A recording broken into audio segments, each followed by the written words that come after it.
بسم اللہ الرحمن الرحیم الحمد للہ رب العالمین والصلاة والسلام علی رسولہ الکریم وعلی آلہ واصحابہ اجمعین وعلی کل من تبعہم بإحسان الی یوم الدین. اما بعد، اللہ جل جلالہ کی نعمتوں پر شکر ادا کرنا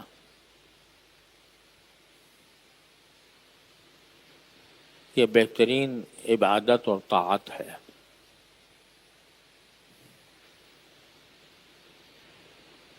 اللہ تبارک و تعالی نے یہ وعدہ بھی فرمایا ہے کہ اگر تم میری نعمتوں پر شکر ادا کرو گے تو میں تمہیں اور زیادہ دوں گا. لَإِن شَكَرْتُمْ لَأَزِيدَنَّكُمْ، اگر تم نے شکر کیا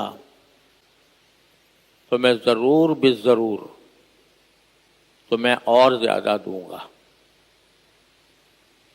اور یہ مشاہدہ ہے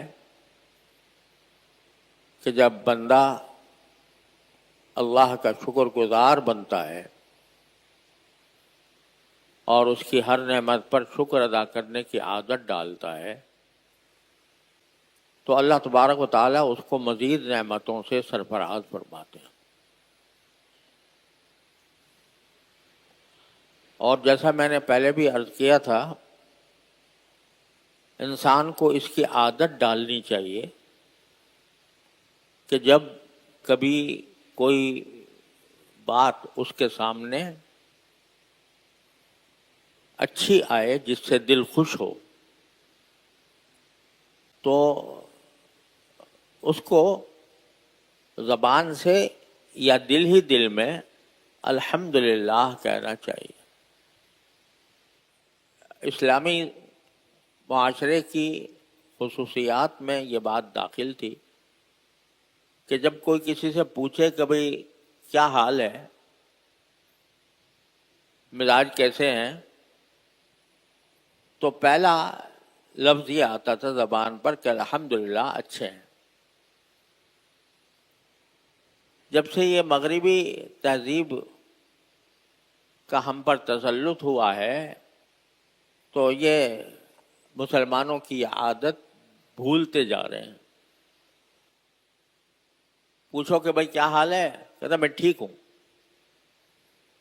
میں خیریت سے ہوں، میں ٹھیک ہوں، بس اتنا کہہ دیا. ارے بھائی ٹھیک خود تو نہیں ہو گئے نا، کسی نے کیا ہے تمہیں، لہذا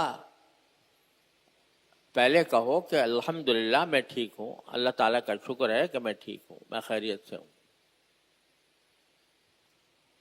یا کوئی بھی ایسی صورتحال پیدا ہو جس سے انسان کا دل خوش ہو. گرمی لگ رہی تھی، ہوا کا جھونکا چل گیا، دل خوش ہوا، تو اتنا تو کہہ دیا بھائی ماشاءاللہ کیا ہوا چل گئی. ماشاءاللہ بھی زبان پہ آ جائے تو غنیمت ہے، لیکن ہوا چل گئی، موسم اچھا ہو گیا. لیکن اگر یہ کہو کہ الحمدللہ موسم اچھا ہو گیا، اللہ تعالیٰ نے موسم اچھا کر گیا، یا اللہ آپ کا شکر ہے کہ آپ نے بجلی چلی گئی تو اندھیرا ہو گیا. تو ایک مسلمان معاشرے کا کام یہ ہے کہ جب کوئی نقصان کی بات ہو جائے یا ایسی بات ہو جائے جو انسان کے لیے مشکل ہو رہی ہو تو اس کو انا للہ پڑھنا چاہیے، انا للہ و انا الیہ راجعون. بجلی گئی تو زبان پر بے ساختہ آنا چاہیے انا للہ و انا الیہ راجعون. آ گئی تو فوراً الحمدللہ، الحمدللہ روشنی آ گئی. کھانا کو دل چاہ رہا تھا، بھوک لگی ہوئی تھی، کھانا سامنے آ گیا، بھائی اچھا کھانا آ گیا، کہہ دو الحمدللہ اچھا کھانا آ گیا. کھانے میں لذت آ رہی ہے تو کہہ دو بھائی کھانا بڑا مزیدار ہے، لیکن اگر یہ کہہ دو کہ اللہ کا شکر ہے بڑا مزیدار ہے، تو زمین و آسمان کا فرق پڑ جاتا ہے۔ نعمتیں مل رہی ہیں اور انسان غافل ہے، بے خبر ہے، نعمت دینے والے کا دھیان نہیں ہے، اس کی طرف توجہ نہیں ہے، اس کا شکر ادا کرنے کی عادت نہیں پڑی ہوئی، تو اس کا نتیجہ یہ ہے کہ انسان غفلت کی زندگی گزار رہا ہے۔ لیکن ذرا سا زاویہ نگاہ بدل لو اور جو بھی نعمت حاصل ہوئی ہے، کوئی اچھا کام ہو گیا تو بھئی یہ بہت اچھا کام ہو گیا، لیکن کہو کہ الحمدللہ یہ بہت اچھا کام ہو گیا، اللہ تعالیٰ کا شکر ہے کہ بہت اچھا کام ہو گیا۔ اس کی عادت ڈالنی ہے، یہ انسان کی طبیعت کا ایک لازمی حصہ بن جائے تو پھر وہ بندہ شکور ہو جاتا ہے۔ قرآن جس کو شکور کہتا ہے۔ حضرت نوح علیہ السلام کے بارے میں فرمایا کہ انہ کان عبدا شکورا، وہ ہمارے ایسے بندے تھے جو بہت شکر ادا کرنے والے تھے۔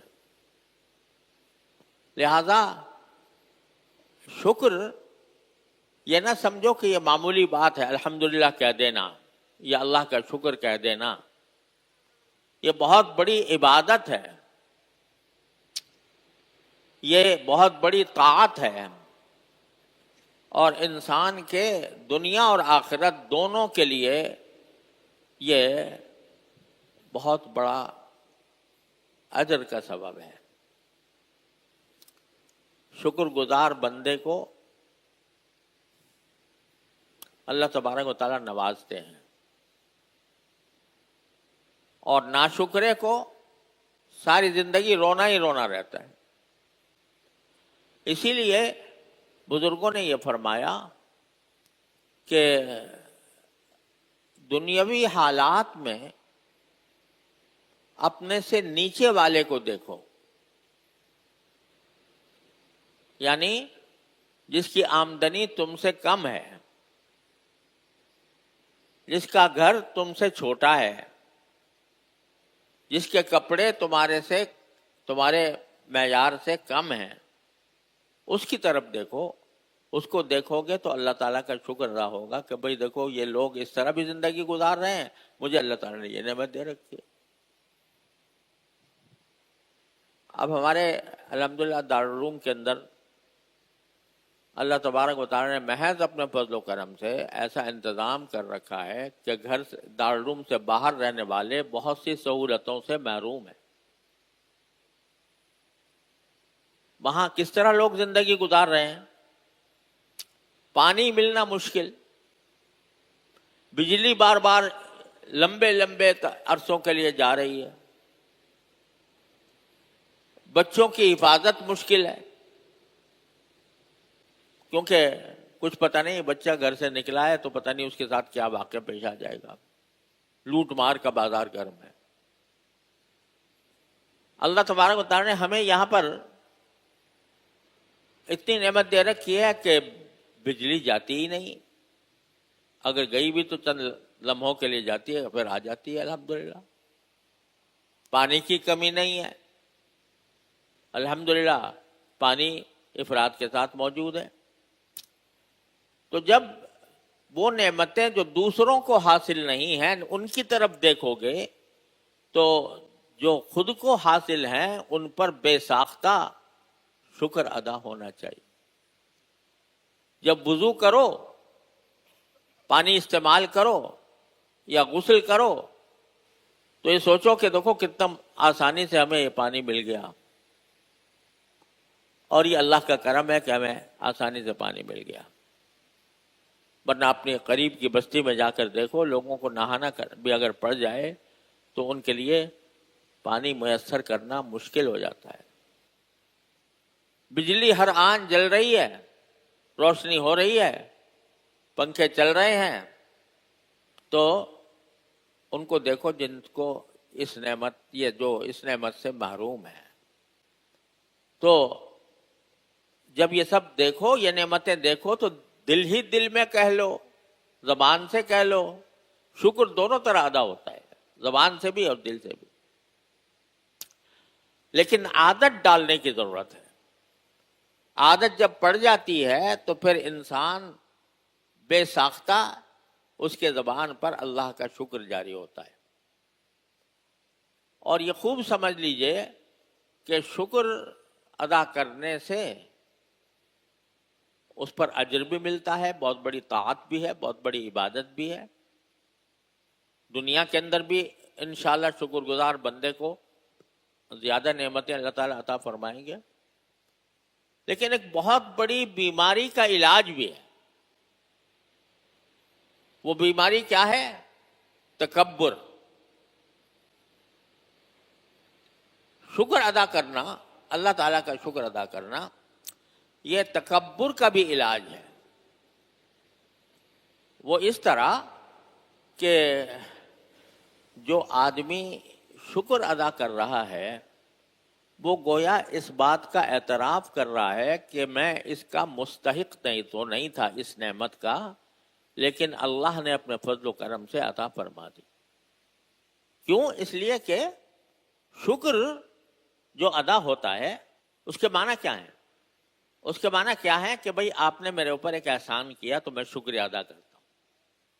شکریہ جو ہوتا ہے وہ کسی احسان کا ہوتا ہے. اگر کوئی شخص کسی کا قرض چکا رہا ہو، یعنی ایک شخص کے ذمہ قرض ہے اور جس سے قرض لیا تھا اس کو وہ قرض واپس کرنا ہے، وہ اور قرض واپس کرے تو کوئی احسان نہیں ہے، بلکہ اس کے ذمہ ایک فریضہ تھا کہ اس نے ادا کر دیا. تو اگر وہ اپنا قرض اتار رہا ہے تو وہ کوئی شکریہ کا مستحق نہیں ہے. ہاں، قرض واپس لینے والا حسن اخلاق کے بنا پر اس کا شکریہ ادا کر دے تو اچھی بات ہے، لیکن شکریہ اس کے ذمہ واجب نہیں. شکریہ کب واجب ہوتا ہے؟ جب کوئی دوسرا احسان کرے. آپ کے کسی نے ہدیہ پیش کر دیا آپ کو، تو وہ ہدیہ یا تحفہ وہ اس کا احسان ہے، آپ اس کے مستحق تو نہیں تھے، لیکن اس نے اپنی طرف سے دے دیا تو اس وقت میں آپ کا ذمہ ہے کہ شکر ادا کریں اس کا، کیونکہ حدیث میں رسول کریم صلی اللہ علیہ وسلم نے فرمایا کہ جو لوگوں کا شکر ادا نہیں کرتا وہ اللہ کا بھی شکر ادا نہیں کرتا. ملی مشکر ناس لم یشکر اللہ. جو لوگوں کا شکر ادا نہ کرے وہ اللہ کا بھی شکر ادا نہیں کرتا.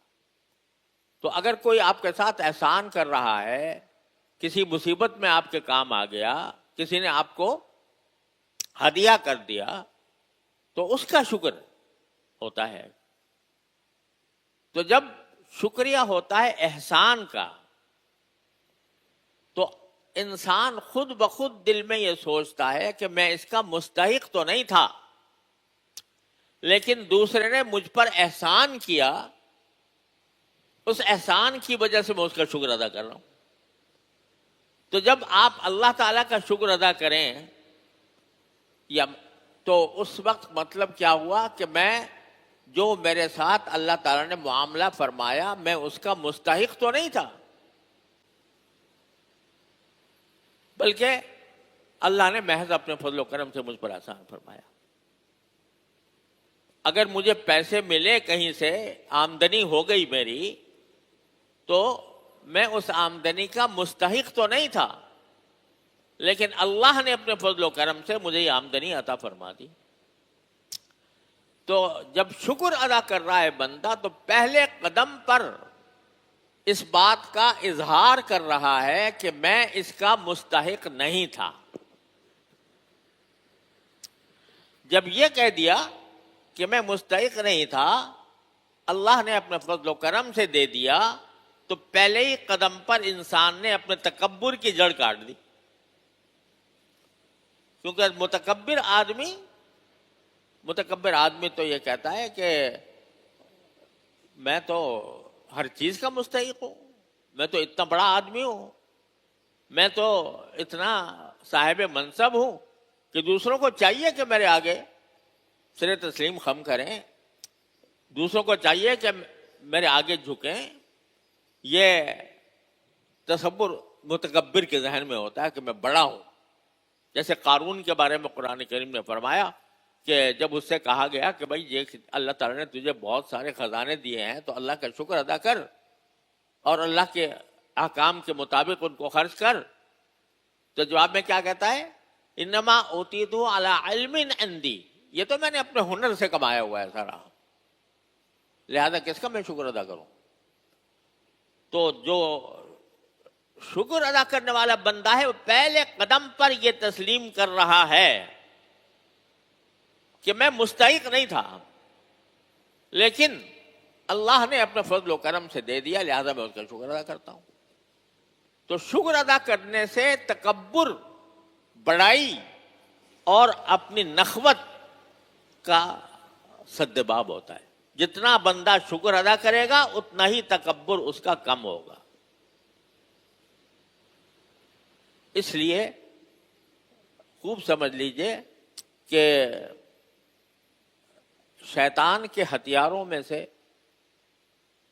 بہت بڑا ہتھیار تکبر ہے، اپنے آپ کو بڑا سمجھنا، یہ سمجھنا کہ میں بڑا ہوں لہذا دوسروں کو چاہیے کہ میری تعظیم کریں، دوسروں کو چاہیے کہ مجھے بڑا سمجھیں۔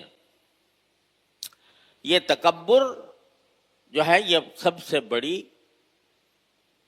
بیماری ہے جو انسان کو لاحق ہو جاتی ہے، اور اس کے نتیجے میں بے شمار خرابیاں پیدا ہوتی ہیں۔ تکبر کی وجہ سے غصہ آتا ہے، تکبر کی وجہ سے دوسرے آدمیوں کا حق انسان پامال کرتا ہے، تکبر کی وجہ سے دوسروں کے ساتھ حقارت سے پیش آتا ہے، تکبر کی وجہ سے انسان دوسروں کو ذلیل سمجھتا ہے اپنے آگے۔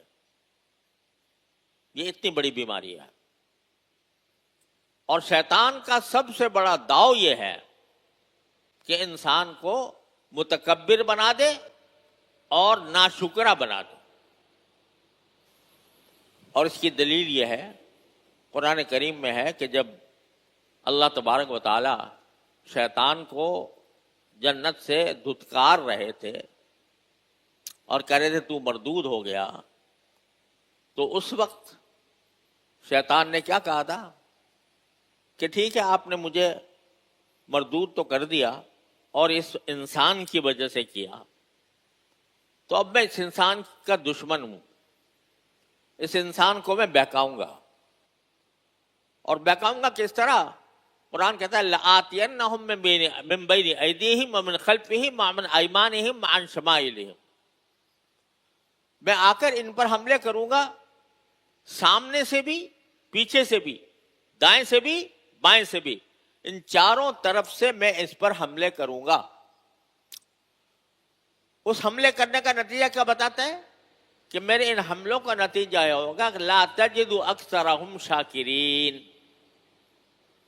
میرے حملوں کا نتیجہ یہ ہوگا کہ ان میں سے اکثر لوگوں کو آپ شکر کرنے والا نہیں پائیں گے۔ معلوم ہوا کہ شیطان کا سب سے بڑا حربہ جو انسان کو گمراہ کرنے کے لیے وہ استعمال کرتا ہے وہ ہے ناشکرا ہونا۔ قرآن کریم نے کئی جگہ یہ انسان کی ایک طبیعی صورت بتائی ہے کہ جب اس کو کوئی تکلیف پہنچ جاتی ہے تو اس تکلیف کو تو لے کے بیٹھ جاتا ہے، اور بلکہ بعض اوقات یہ کہہ دیتا ہے اللہ بچائے کہ اللہ میاں نے مجھے کیوں اس مصیبت میں ڈال دیا۔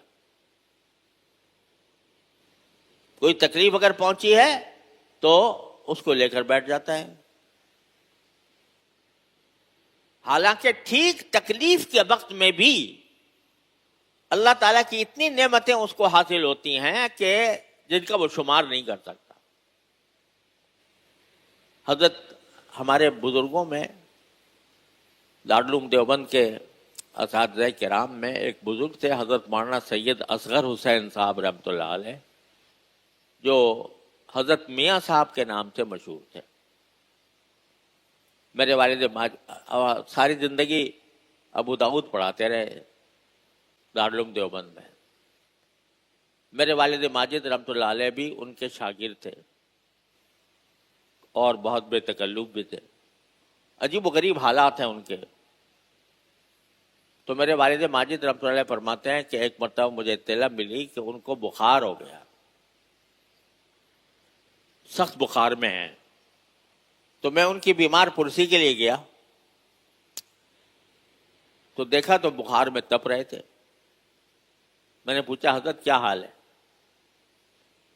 تو کہنے لگے بھائی الحمدللہ میرا دل ٹھیک کام کر رہا ہے، میرا دماغ ٹھیک کام کر رہا ہے، میرے ہاتھ پاؤں ٹھیک ہیں، میرے جتنی بیماریاں نہیں تھیں ان کو گنوا دیا کہ الحمدللہ یہ نہیں البتہ بخار ہو گیا ہے، دعا کرو اللہ تعالیٰ وہ بھی دور کر دے. تو بخار جب ہو رہا ہے انسان کو اور بخار کی وجہ سے وہ ہیجان میں مبتلا ہے تو اس کو لیے بیٹھا ہے نا. یہ نہیں دیکھ رہا کہ اسی وقت میں آنکھیں کام کر رہی ہیں، اسی وقت میں کان کام کر رہے ہیں، اسی وقت میں زبان کام کر رہی ہے، اس وقت میں دل کام کر رہا ہے. تو صرف تکلیف کو لے کے بیٹھ جاتا ہے اور جو اس وقت نعمتیں حاصل ہیں ان سے گویا صرف نظر کر لیتا ہے. تو اس لیے انسان کو تکلیف میں بھی یہ سوچنا چاہیے کہ اس تکلیف تو ہے لیکن اس تکلیف کے اندر کتنے اسباب اللہ نے میرے لیے آسانی کے پیدا کروا رکھے ہیں. بے شک اس تکلیف پر اللہ سے مانگے، یا اللہ میں اس تکلیف میں ہوں، میں کمزور ہوں، ناکارہ ہوں، تو مجھ سے برداشت نہیں ہو رہی، یا اللہ اس کو دور فرما دیجیے. یہ ہے دعا مانگنے کا طریقہ. یا اللہ آپ کا شکر ہے کہ آپ نے مجھے بہت سی نعمتیں دے رکھی ہیں لیکن یہ تکلیف میں ہوں، میں اس تکلیف سے میں آپ کی پناہ مانگتا ہوں اور آپ سے دعا مانگتا ہوں. تو دعا کرنے میں کوئی حرج نہیں ہے بلکہ کرنی چاہیے، لیکن اس وقت یہ فراموش نہ کرے کہ کتنے حالات اچھے پیدا ہوئے میرے ساتھ. تو اگر انسان اس کا مراقبہ کرتا رہے اپنے تمام شب و روز کی زندگی میں، جو بھی کوئی حالت اچھی آئے، آپ سڑک پر نکلے تھے اور کہیں جانے کا ارادہ تھا، سواری مل گئی، الحمدللہ سواری مل گئی، منزل پر پہنچ گئے، الحمدللہ اللہ کا شکر ہے. گھر میں داخل ہوئے، گھر والوں کو خیر و عافیت سے دیکھا، اللہم الحمدللہ میں نے سب کو خیر و عافیت سے دیکھا ہے. تو صبح سے لے کر شام تک کی زندگی میں جو اللہ جل جلالہ کی نعمتوں کا ایک سیلاب ہے ہمارے اوپر، اس کو سامنے رکھے اور اپنے سے جو کمتر لوگ ہیں ان کی طرف نظر کر کے اللہ کا شکر ادا کرے. حدیث میں ہے کہ جب آپ کسی کو بیمار دیکھو کہ وہ بیماری میں ہے تو کیا کہو؟ الحمدللہ الذی عافانی مما ابتلاه به. اللہ کا شکر ہے کہ مجھے اس تکلیف سے مجھے اللہ نے عافیت عطا فرمائی جس میں یہ گرفتار ہے. اس کے لیے دعا کر دو کہ اللہ اس کو بیماری دور کر دیجئے، لیکن پہلے اس بات کا شکر ادا کر لو کہ مجھے اللہ نے اس بیماری سے محفوظ رکھا ہے، عافیت عطا فرمائی. بہت سے بزرگوں کا یہ معمول تھا کہ وہ کچھ نہ کچھ وقت نکالتے تھے کبھی کبھی کسی ہسپتال کا دورہ کرنے کے لیے. میرے بھائی اللہ تعالیٰ ان کے درجات بلند فرمائے، حضرت مولانا مفتی احمد رفیع عثمانی صاحب رحمۃ اللہ علیہ، وہ بعض اوقات اسی غرض سے ہسپتال جاتے تھے کہ وہاں دیکھتے تھے کہ کتنے مریض کس بیماری میں مبتلا ہے، تو اس کے دل میں ان کو دیکھ کر شکر ادا ہوتا تھا. اور اگر موقع ہوتا تھا کسی بیمار کی پاس جا کے بیٹھ گئے، اس کی دیر میں تھوڑی دیر کے لیے اس کی تسلی کر دی، تو تاکہ بہت سے ہسپتال میں ایسے لوگ بیمار پڑے ہوتے ہیں جن کا کوئی پوچھنے والا بھی نہیں ہوتا، کوئی آنے والا بھی نہیں ہوتا. ایسے بیمار کے بعد جا کر تھوڑی دیر اگر آپ تسلی کے کچھ کلمات کہہ دیں تو اس بیماری کے اندر بھی اس کو خوشی حاصل ہو جائے. تو اس سے دو فائدے ہوئے. ایک فائدہ یہ کہ اللہ کی نعمت کا شکر ادا کرنے کا موقع ملا کہ یہ بیماری مبتلا ہے، میں اس بیماری سے محفوظ ہوں، اللہم لک الحمد ولک الشکر. اور دوسرے یہ کہ اس کے ساتھ کوئی کلمہ خیر کا آپ نے کہہ دیا تو یہ بھی بہت بڑی عبادت ہے، جس سے اس کو دل کو کچھ تسلی ہو گئی. کسی مومن کو تسلی دے دینا، بلکہ کسی کافر کو بھی دے دینا، یہ بھی ایک عبادت ہے. لہذا ان امور کو مد نظر رکھتے ہوئے ہمیں اپنی زندگی کو اس طرح ڈھالنا چاہیے کہ ہم اللہ کے شکر گزار بندے بن جائیں. ہر حالت میں جو بھی اچھی حالت ہو، ہمارا دل اللہ کے سامنے جھکا ہوا ہو شکر ادا کرنے کے لیے. اللہ تعالی ہم سب کو اس کی توفیق عطا فرمائے. وآخر دعوانا ان الحمدللہ رب العالمین.